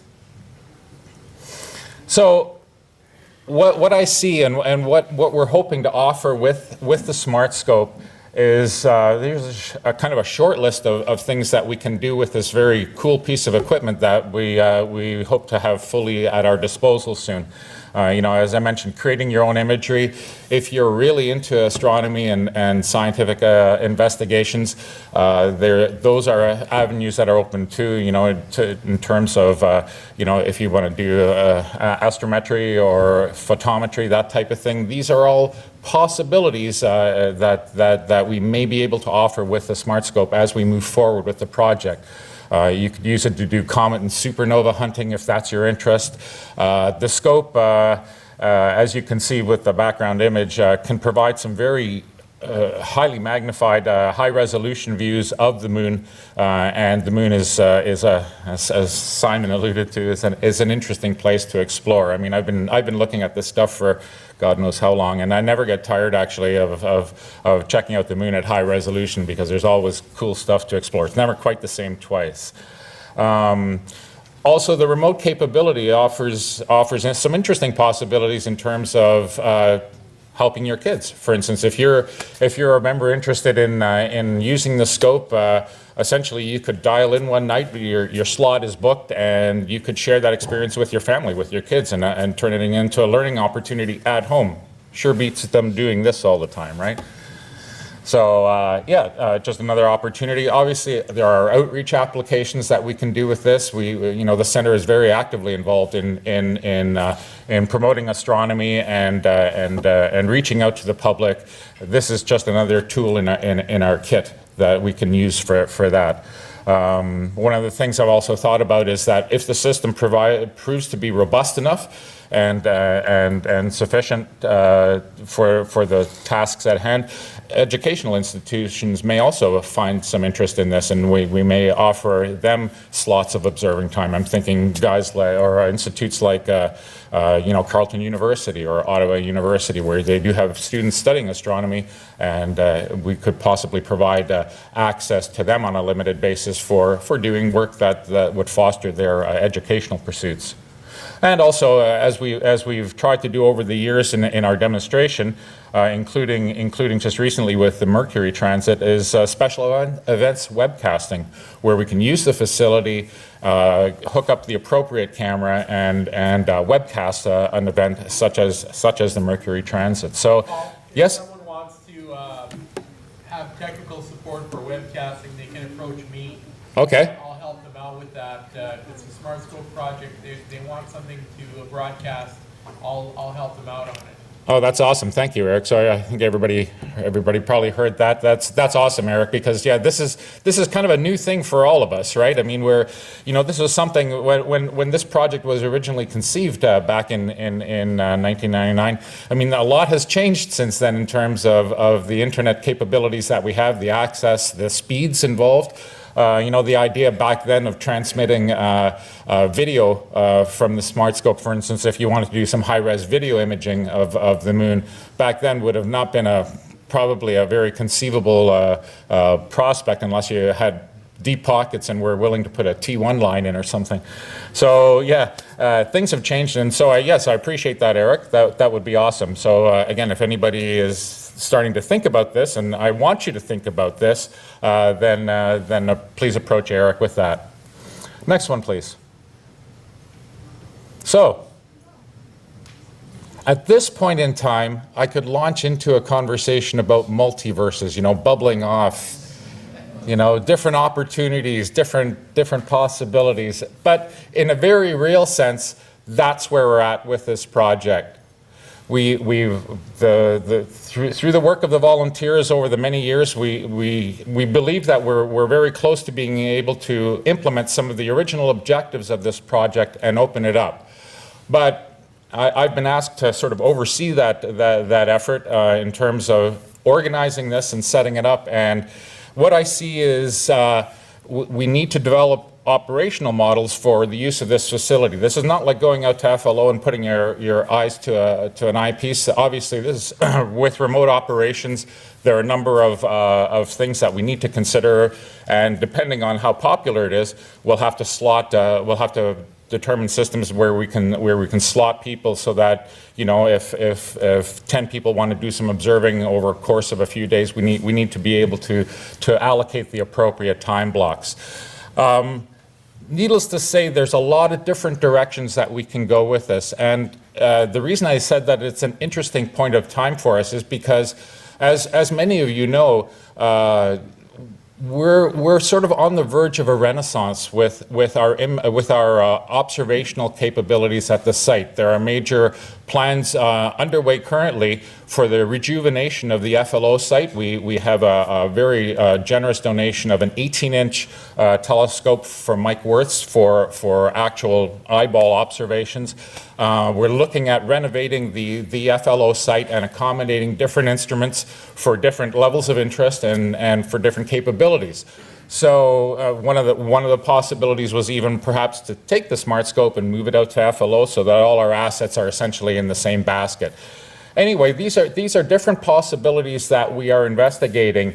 But to make this project successful, we need your input. We need your help to chart a course, because this is your project, this is your equipment, and so we need to know how many people are out there in our club are actually interested in using this, and how are you interested in using this? You know, what we perceive just in a general sense is that, like the FLO, if members are interested, we may have a nominal yearly fee. It'll be very small compared to certainly if you were trying to rent comparable time on a telescope in New Mexico.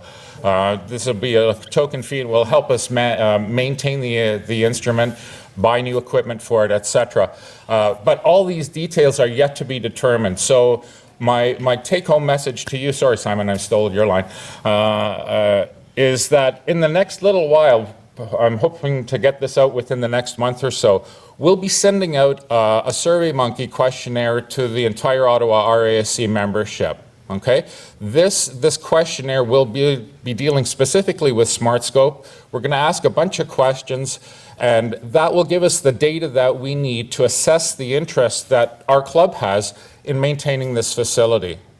And so depending on your answers, that's going to shape the way we move forward with this project, because any project like this at this level of sophistication will require an ongoing support effort. So downrange, if the answers come back from our survey that there's a lot of interest, I'm also going to be approaching you, the members, to see if there's people that are interested in volunteering us, joining the small group that we have now, and expanding that so that we can keep this operation in service and provide this to you as a benefit of being an Ottawa RASC member.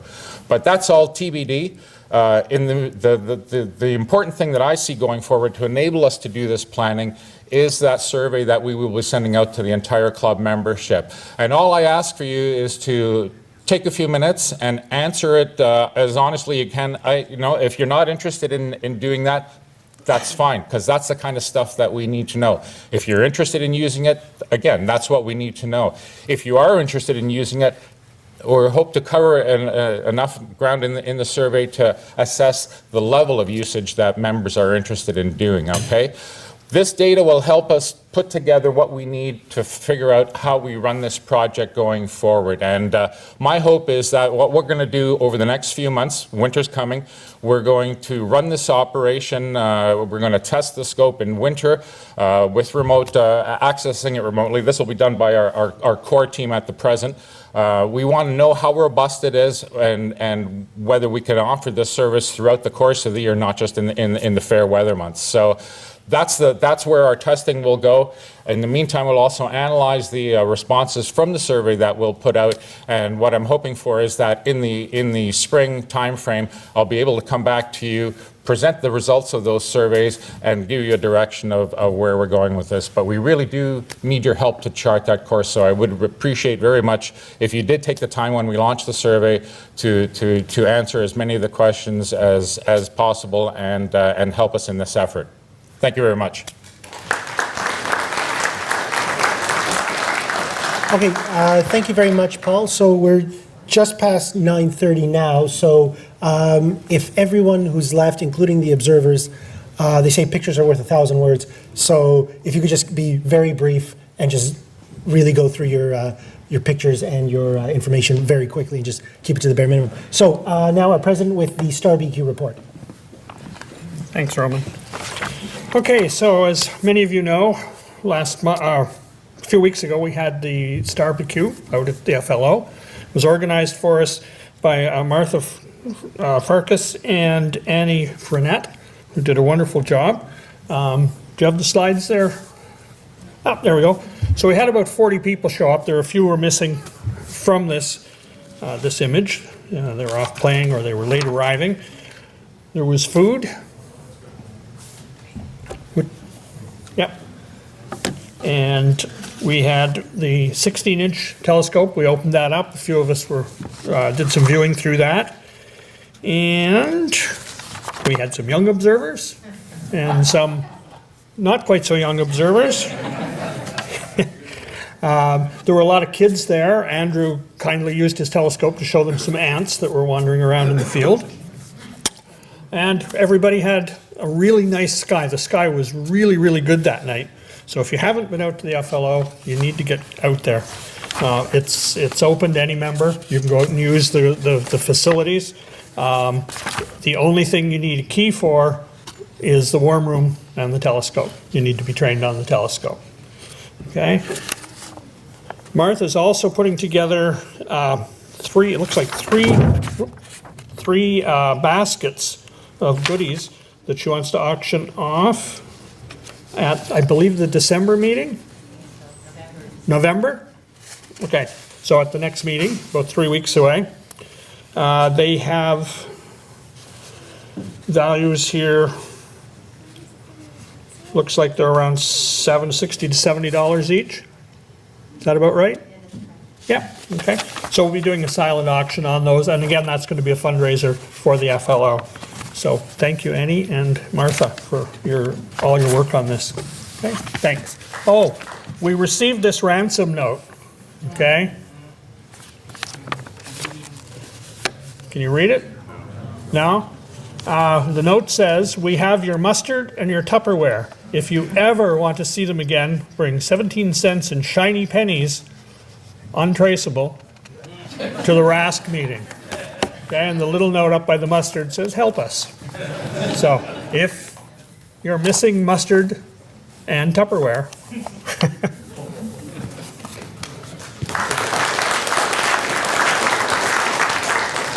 Thanks, Gordon. I don't think there are actually any new pennies anymore. So if, Gordon, we're going to have you back up again for the observers report. So if Gordon Webster, Andrew Brown, Joe Bonner, and Bob Olson could come down. And again, I'm really going to have to ask you to just go, this is what it is, and just zoom through it. Thanks. okay, Chris, can you keep up with me? NGC 6804, magnitude 12 planetary nebula in Aguila. Is in my 120 mil refractor at 125 with the UHC. I noted as being quite faint, but a definite oval shape. And in my 12-inch Dob, I looked at it about a week later, and it states obvious.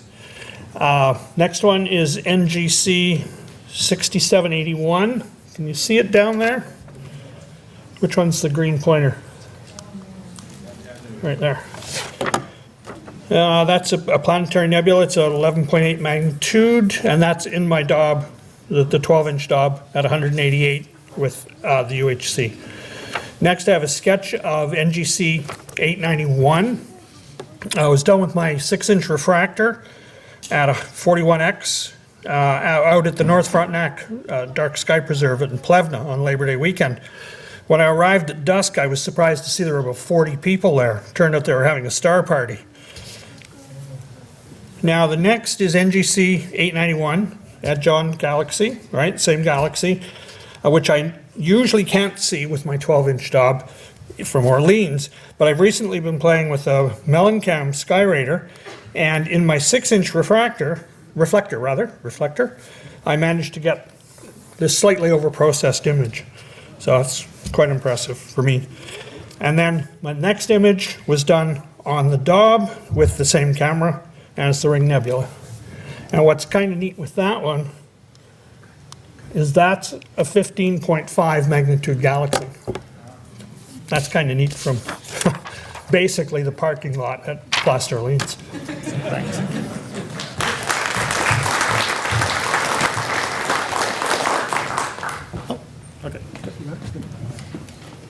Okay, good evening.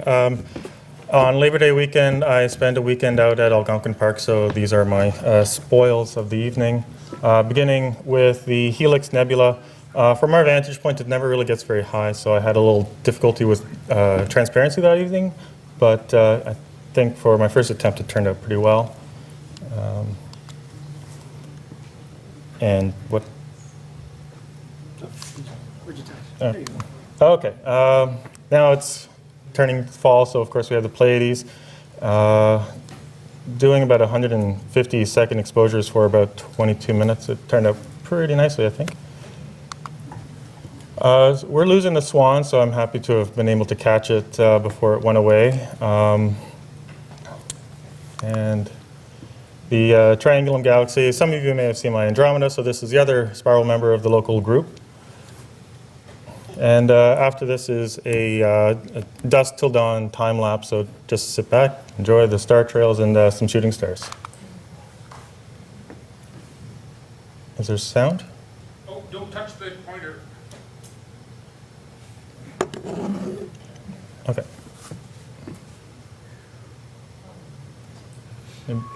Music? Oh well.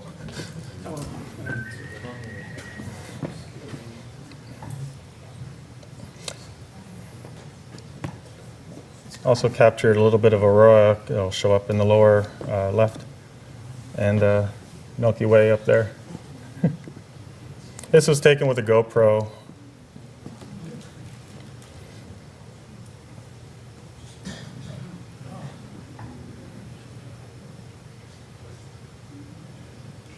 There's the Northern Lights.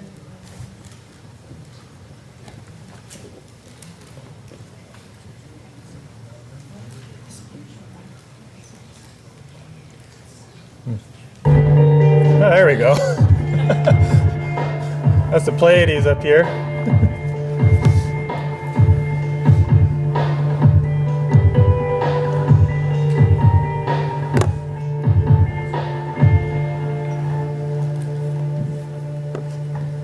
Okay, thank you.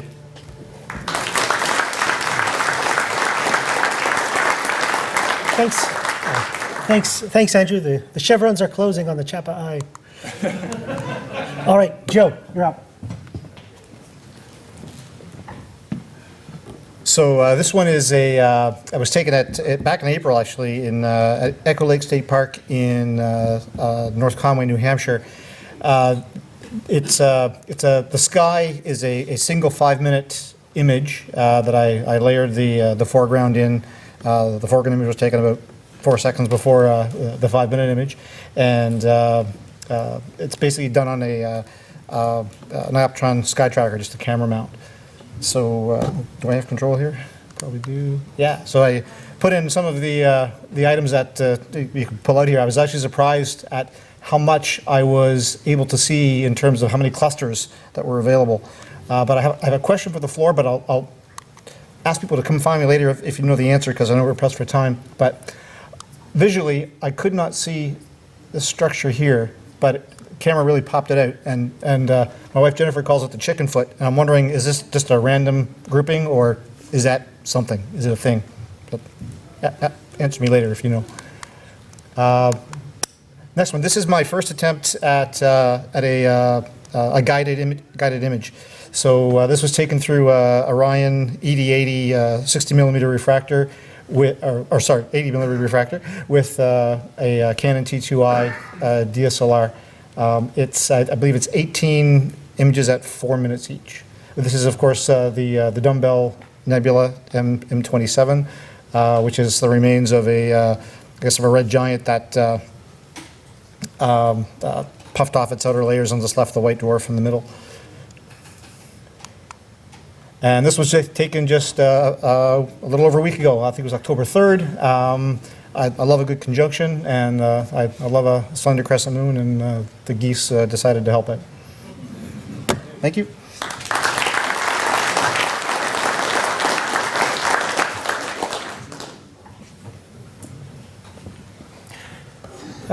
First of all, I had a bit of an anniversary here the other day. In October, I took my 20,000th image with my telescope. Now, you might say, what kind of compulsive idiot would know that? But I was actually doing a backup of my files, and it tells me what it was. And that's 266 objects, and at roughly about 5 hours at for each image, 4-minute average exposure. Kind of neat. This is M1, first object of Messier's list. And in the middle of this thing, if I can find this pointer right there somewhere, there's a neutron star spinning around, and it's going 1800. It's going 1800 RPM. Yeah, sorry, right, well, who knows? It's in the middle. I can't imagine you can see it. 1800 RPM, and because of that spinning a small star, it emits a tremendous amount of radiation, and it goes all the way from gamma rays to radio waves, and that's useful because if something goes between us and this, those radio waves will kind of show up. They'll be blocked a little bit by whatever. So they used it for two things. In the 50s and 60s, they used it to find the sun's corona, how far out it went. And in 2003, they used it to find the atmosphere on Saturn's moon Titan as it eclipsed this area. Okay. Triangulum. The notable thing about this is this right here. That is NGC 604. It was seen in 1784 by Herschel, and it's a monstrous star-forming area. It's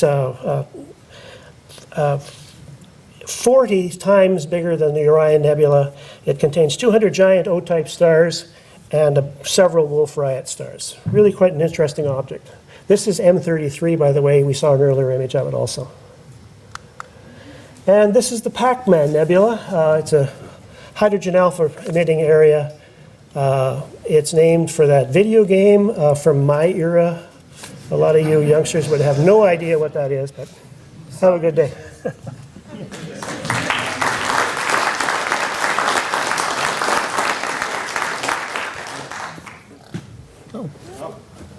We decided to skip that for next time. Okay, save it. All right, great. So we've got, all right, so we've reached more or less the end of the meeting. This is our usual Star Party announcement. I think the last one of the year is coming up rather quickly. And all Star Parties are held in the Diefenbunker parking lot. Well, it's actually the Carp Public Library parking lot, which is adjacent to the Diefenbunker.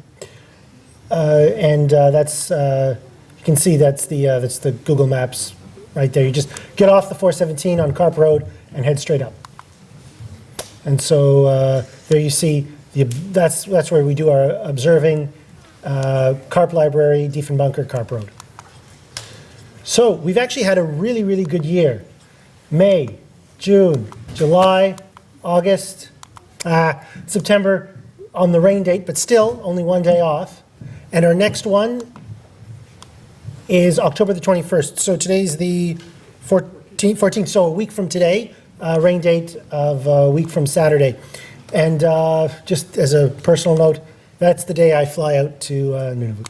So we've had a very good year. Nothing's been completely rained out, and we've got 4 out of 5 primary dates. I'm not sure we've ever managed that before. It's been great. All right, Rob Dick is hosting his annual open house. Is it annual or is it 2 times a year? Twice a year. Twice a year, so this is the second time. You can see this is the, oh, sorry. You can see that's where Rob's cottage is, or is it your home or your cottage? Cottage, It's but if you're not sure how to get there from this, just send me an email and I'll respond with a map. Yeah, this is stylized. Don't go this way unless you're in a plane or underground. But it's October the 28th and 29th. So email Rob. His email address is right there. Email Rob for directions and for more information. This is, oh right, Rob, you're teaching this course, correct? That's right. Okay, Rob, in addition to being a member, is also he doesn't like to say the word professor, but he's a professor, he's a teacher, instructor, whatever, at the university, at Ottawa University. So he'll be giving a talk or a course on this, and I believe is it 3 hours, is it 2 hours for 3 nights or 3 hours for 2 nights? 2 hours for 3 nights. 2 hours for 3 nights. Oh, of course, I should have just gone there. October 17th, 24th, and 31st. So the first one is in a couple of days' time. And Contact the university if you want to get more information. exactly. Okay, great. Thanks, Rob. So you contact the university, and here's the contact information. It's about it says here eyeball astronomy and retrograde motion. All right, Jim Thompson here's his workshop.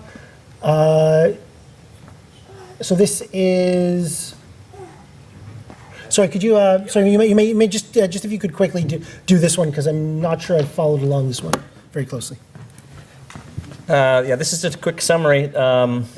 We started this up last year, well, I guess in the spring, and it was very successful. We had 3 meetings so far on various topics relating to astronomy. First 3 are summarized there. If you want to see the videos or the slide decks from those, you can go to the website at the bottom. Next slide, please. So the next one, we're getting going again in November. It's going to be a talk, or more of an open discussion, hosted by our good friend Simon Hanmer. It's at the place where I work, Davis Engineering on Innes Road. It's not too far from here. Starts around 7 p.m. If you're interested in attending, just send me an email. We're limited for space, so you'll have to RSVP beforehand. Thanks. Thank you very much. Thanks, Jim.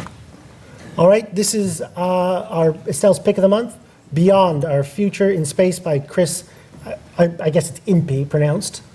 So one of the benefits of membership is that you can take out books from our loan library, and every month Estelle, our librarian, has a pick. This is it this month. So now I guess it's my final usual segment, Weird But True. And I've decided to do this one on the smells of space. So we have Chris Hadfield here holding his nose or pointing to his nose about smells. So you obviously can't directly smell things in space or through a space helmet, but space is composed of matter, particulate matter, gases, which may have a smell if you can get them into an appropriate medium, i.e. an atmosphere. And space does, it turns out, have some very interesting smells. It's actually quite smelly up there. Now that I'm thinking of it, I think I remember once that the moon smells faintly of gunpowder because of the composition of its surface. On return from spacewalks, astronauts report that their suits smell of seared steak, hot metal, and arc welding fumes. It's very specific. I guess they're all engineers, so they all must know what all that smells like. And the source of these smells, they think, we're not sure, maybe particulate matter from dying stars, which has traveled across interstellar space. And it's just getting caught up on the, it's fine dust, but there's a lot of it, and it just gets caught on the spacesuits as it travels along. And research from nowhere less than the Max Planck Institute suggests that the center of the Milky Way smells like raspberries and tastes like rum. And this is because, again, so that's the funny bit, the science behind it is actually quite interesting, is that we believe that there's a large cloud of ethyl formate, which is a key chemical component common to both raspberries and rum. So if there was a gas in the stuff, you could smell it and smell faintly of raspberries. And obviously, the nose also has a taste component to it, so it would taste of rum. Interesting. Space, weird but true. Oh well. Curse you, space. You've always got something new for us. All right, so now we really have reached the end. These are the benefits of membership. You can see the costs down here, and with membership you get certain benefits, such as the ability to rent a telescope from the Ted Bean Loan Library for $10. You get it for a month. I've already mentioned the books. You also get access to the grounds, but not the scope itself of the Fred Lossing Observatory. You also get these publications. I believe you can get them all electronically now, but you can also opt for paper for at least some of them. These are the club information. These are the people who make this club happen. Coffee and conversation with Art and Ann Fraser outside as usual. Our meetings are webcast. Thank you very much, Eric, for doing all that. And so our meetings are live cast, or I think live cast with a 30-second delay, and then they're available for download on YouTube, and you can watch them to your heart's content. and that's where you get them. Today's audience, 108. It's a very respectable number. Thank you to everyone who gave talks, and thank you to our host, the Canada Aviation and Space Museum. Post-meeting meeting at Gracie's, and our next meeting is the usual Friday, 7:30 p.m., November 4th, so that's the first Friday of November. And you can email your ideas for talks there. So just before we go on to the door prizes, as this is my last meeting as meeting chair, I just want to say thank you very much for allowing me to be the meeting chair, and I hope I finished on a high because I really enjoyed that talk from Kelsi. It's been a lot of fun doing this. I'm sorry I haven't been able to see out the entirety of my term, but if all meetings, but if this is the last meeting, I'm glad I kind of went out on this meeting. So thank you very much for all your attention and for your attendance.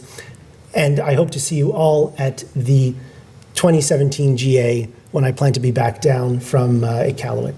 So thank you very much. And I think unless there's something else, Mr. President, do you have something to add?